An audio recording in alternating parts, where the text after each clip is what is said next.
video, we're going to be taking a harder ball, about the size of a tennis ball, or we can use a softer ball. Maybe use a softer ball to start and just check in on yourself and see how you're feeling. But the harder ball is going to have more impact when it comes to the part of the body that we're rolling out, which is our feet. So I'm going to take the harder ball just because that's what feels best for me. I'm going to put it down on the ground. We're going to stay standing for this one, and we're going to roll out the arches of our feet. Now, again, this might be too much for you, so the softer ball might be better. Maybe even starting on a foam roller will be a place for you.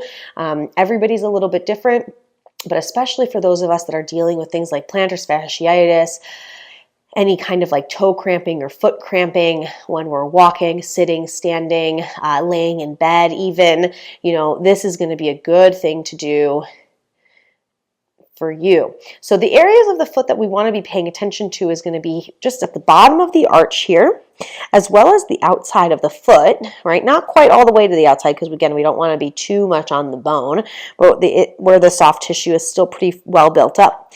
The other area is going to be underneath these knuckles and just getting those feet to widen a little bit more, right? We're always wearing shoes that crunch our toe box, and that creates a lot of congestion in the tops of our feet. So we want to work to open them up. So as you can see here, I've got the ball underneath my knuckles, and I'm kind of letting my toes round over the ball so that we can let the knuckles and the metatarsals and this space get created at the top of, within the structure of our foot. So everyone's going to be a little bit different. You might even try to get into the heel a little bit. You might notice some tension up in there. A lot of times people feel like a lot of crunchies, a lot of like cracking. All of this is okay as long as there's no sharp shooting pain associated with it. Noticing the areas that are feeling extra tender and then trying to hold in those spots for about 30 seconds to 3 minutes. Again, noticing what side of the body is worse than the other.